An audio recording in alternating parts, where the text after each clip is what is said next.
جموجۆڵی چەکدارانی پەکەکە لە ناو خاکی هەرێمی کوردستان و بیانوەیە کە بۆ سپای تورکیا دەهێڵرێتەوە بۆ بۆردمانکردنی خاکی هەرێمی کوردستان ئێستا لە ناو شارەکانیش بە ڕاستەوخۆ فڕۆکە بێ فڕۆکەوانەکانی تورکیا بە بیانووی بوونی چەکدارانی پەکەکە چەند ناوچێک دەکەن ئامان جەمانە چه کاریگەریەکی لە ڕووی سیاسی و ئابووری بە تایبەتی لەسەر هەرێمی کوردستان دەبێت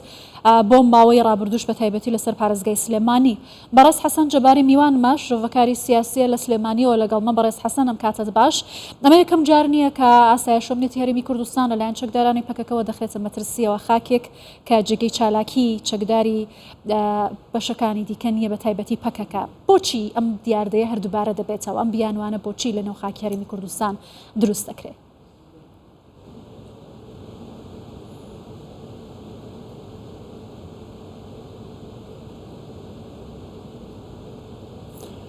بەڵێ زۆر سپاس بۆ جەنابتان. دیارە بەنسبەت جموجۆڵی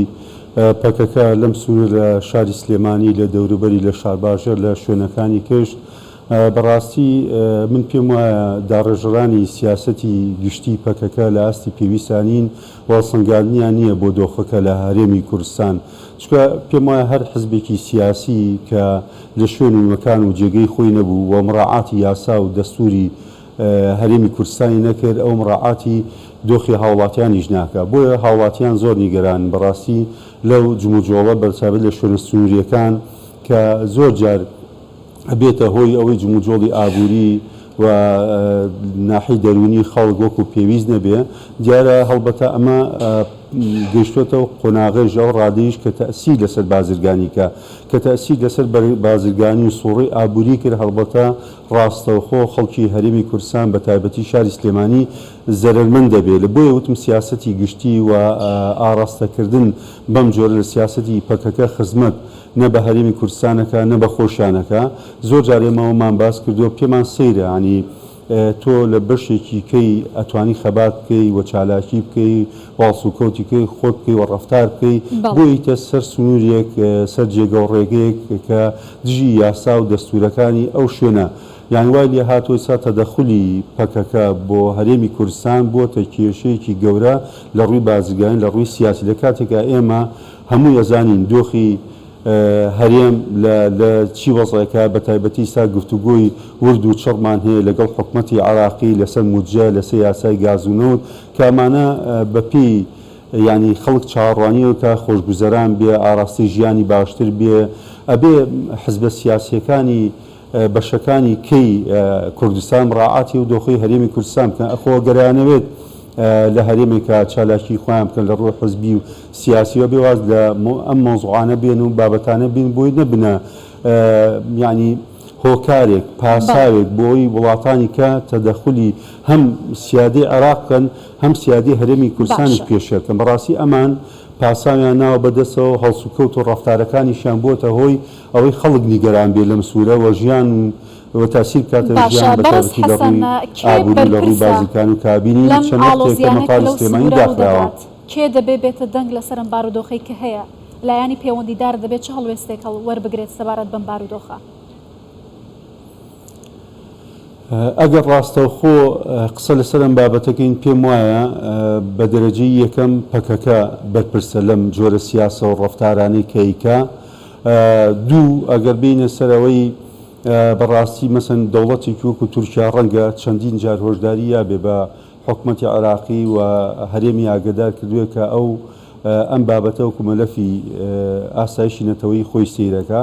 بۆیە ئێمە ناچارین لە هەرێمی کوردستان هەم لە ئاستی هەرێمی کوردستانم لە ئاستی دەسەڵاتی خۆجیی بە تایبەتی لە شاری سلێمانی پارێزگاری سلێمانی هێزانامنیەکانی سلێمانی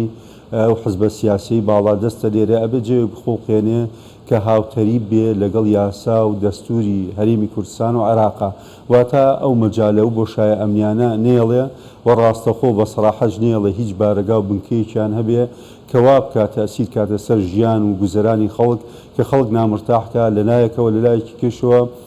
وەزعی ئیستیقراری هەرێمی کوردستان بخاتە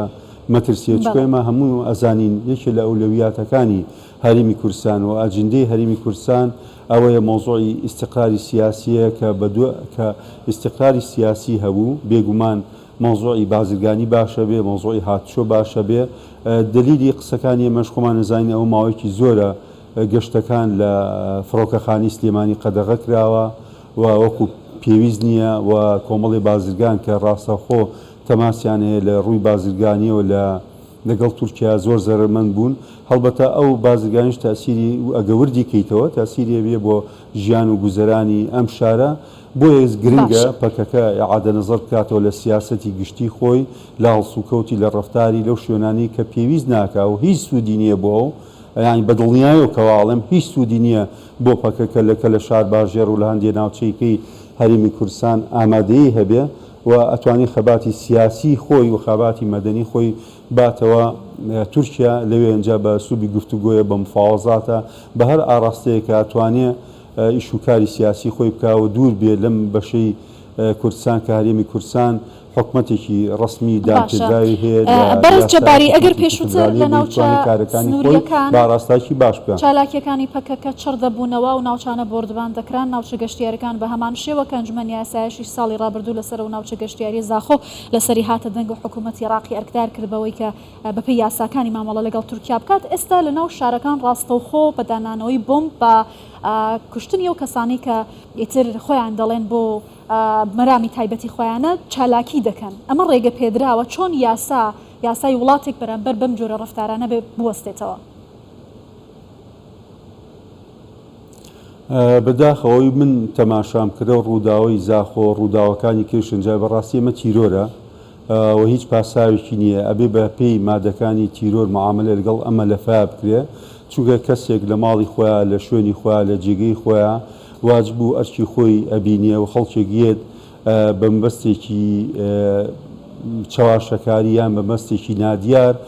کەسێک تیرۆرەکە کە خزمەتی هەرێمی کوردستانی کردبێ خزمەتی هاوڵاتیانی کردبێ و ژیانی خۆی دانابێ لە پێناو هەرێمی کوردستان بەم شێوە ڕەفتارەکەن پێم وایە ئەوە ئەچێتە قاڵەبی تیرۆرەوە و هەرێمی کوردستان دیارە لەم ڕەفتارانە قبوڵی ناکا بەپی یاسا و بەپی یاسا بەرکارەکان کاری لەسەر ئەم مەلەفە کردووە و پێم وایە خەڵکی هەرێمی کوردستان ئەگەر لیان پرسی لەسەر جادە لە شەقام لە ماڵەکان بەڕاستی ناڕازین لەم سیاستی کە پەکەکە ئەیگرێتە بەر لەم ساتە وەختەی کە بۆ هەرێمی کوردستان زۆر گرنگە جۆرێک لە ئیستیقراری سیاسی و ئەمنی و ئابووری هەبێ لە پێناو بەرژەوەندی گشتی خەڵکی کوردستان کە ئەولەویاتی هەرێمی کوردستان هاوڵاتی هەرێمە کە لێرە ئەژی ئەولویاتەکەی ئەوەیە کە چۆن ژیانی پارێزراو بێ ئابووری باش بێ دەخلی باش بێ هەڵبەتە هەر حزبێکی سیاسی ئەگەر لەمە تێنەگەیشت بێ هاوکار نەبێ بەڕاستی جێگەی پرسیارە و جێگەی گومانە. باشە بەڕێز حەسەن جەباری شرۆڤەکاری سیاسی زۆر سپاس لە سلێمانیەوە لەگەڵ کوردستان 24 بووی.